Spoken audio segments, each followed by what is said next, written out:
This is actually a pretty good place, to be honest. So right now I'm here sa St. Raphael Cemetery and part siya ng Baso dito sa Bicol. And actually dito rin ako madalas naglalagi since kokonti lang naman dito yung mga taong may bisita sa mga mahal nila sa buhay. So it's actually a great place to have quality time with myself and magmuni-muni. Yeah, so far wala pa naman ako nakakausap na mga multo dito or mga elemento. So yeah, that is the place. And yun yung maliliit na boxes right there. Yeah. So yeah. You know, every time na nakakita ko ng mga ganyang lapid I always feel like I'm running out of time. Like, syempre, we have different way paano tayo mamatay. Hindi ko naman sinasabing mamatay na ako, pero yun nga. May iba't ibang way pa kung kailan tayo mawawala. And the hardest thing there is hindi mo alam kung kailan yun mangyayari. It's either right now, tomorrow, next year, or what. Pero yun nga. So while I still have this life right now, halos every single day pinipilit ko siyang sulitin ng sulitin dahil sa mga bagay na yun. Tsaka syempre ayoko rin naman kasing sayangin yung opportunity na nabubuhay dito sa mundo. Madami kaya akong pwede gawin, to be honest. Yeah. Kaya everyday gusto ko lagi natututo ako ng mga panibagong bagay. Like, yun nga, I go to different places here para malaman yung iba't ibang environment nila dito. And yeah, natututo na rin ako kasi nung first time na punta ko dito, syempre zero knowledge ako. Hindi ako marunong mag-commute or what Pero this is actually a pretty good place, to be honest. Cemetery? No, but yeah, if gusto mo ng katahimikan, goods na goods dito sa cemetery. Lalo na pag ganitong oras na mga hapon na wala naman kasi mga tao dito. Siguro bibisita 1 or 2 person, but yeah, tas aalis na rin sila agad.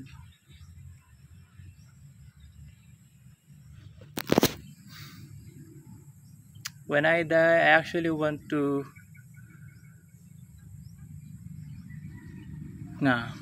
pero yun nga, when I die, gusto ko lahat ng mga bagay na nagawa na mga gusto ko is nagawa ko na. Like, yung tipo may papamana ka, may history ka, or what. Pero, hindi ko naman sinasabi magkaroon na history, pero, ganoon na rin, pero, gusto ko rin makilala, to be honest.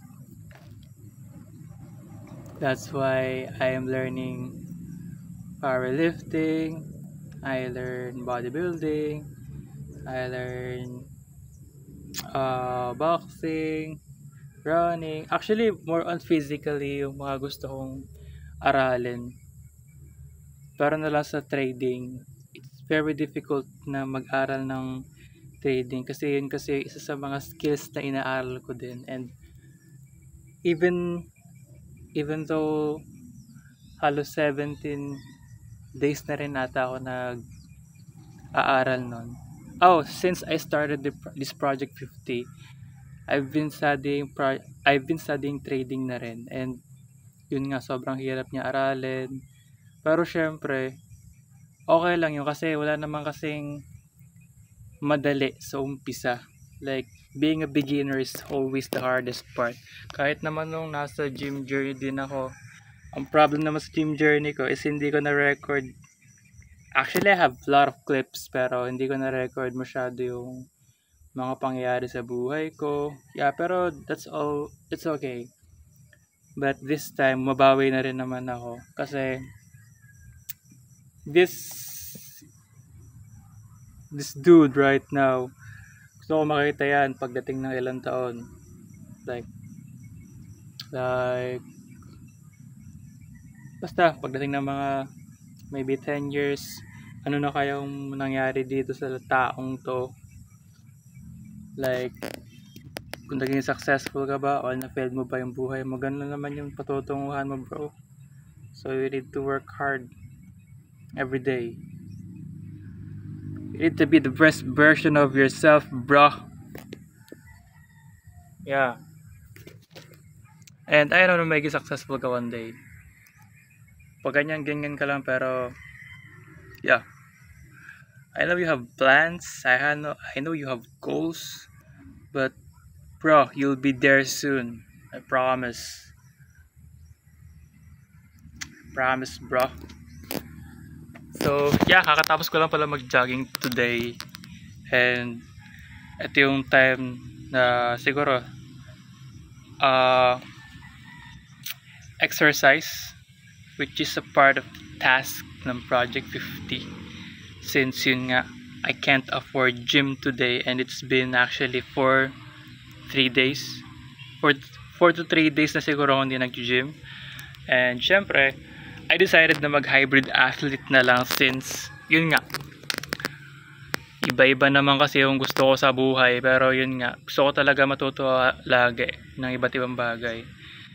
And yun nga, nagbabasa rin ako ng books, and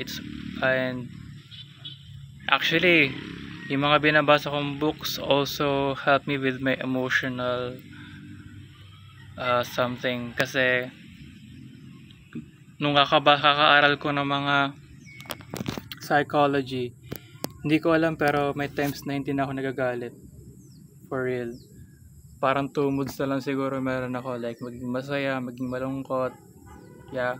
Happy and sad. Pero but may times na even though I'm supposed to be mad, I'm supposed to be angry, pero hindi ko alam bakit hindi ko nararamdaman. I don't know if dahil ba sa relationship ko kay God or sa understanding ko sa mga tao. Kasi I always, like, for example, a scenario na let's say may ginawang masama siya sa akin, tapos sasabihin ko okay lang yan, tatawanan ko pa nga minsan siguro I'll be mad tomorrow, but no, I'll be mad today, tapos I'll forgive him, her, that night, tapos babalik ulit yung syempre yung galit, and forgive him, forgive throughout the next day, cause I don't forgive just a day, like several times. So yun, till parang di na ako nakakaramdam ng galit, pero nagpo-forgive pa rin ako even though I feel hate. Kahit nga sa sarili ko minsan may galit, hindi naman sa galit, hate. Sometimes pag napapansin ko sa sarili ko, I'm being lazy, I'm being unproductive, I hate it. And yun nga, pag nag-failed ako sa every task ko, every single day, like, yeah. Pero to be honest, napakahirap maging consistent, lalo na pag may inaaral ka talagang isang bagay. Sobrang hirap maging consistent, bro. Pero yun nga, as long as you're living right now, bro, ang dami kang pwedeng gawin. Hindi ka man maging consistent, pero sana kahit 1 to 2 days lang you skip mo, okay lang. Basta wag ka nasasagad sa pangatlo. Kasi pag lumagpas ka na ng pangatlo, tinatamad ka na yan So, ayun, halos ganun nga yung ko sa buhay. Hanggat maaari nga, one time lang ako mag-i-skip, then tuloy na ulit So, yun din natutunan ko sa Project 50. Even though I always failed sa isang task, I always continue. So, yeah, di ko na pahabain nga sabihin ko. So, this is day... I always forgot, man. Day 18 of Project 50, and I'm here sa Matnog St. Raphael Cemetery right now. So, right now, I'll go mag-aaral ako na shadow box, since may rematch pa kami ni Ino yung last time na nakasparring ko before.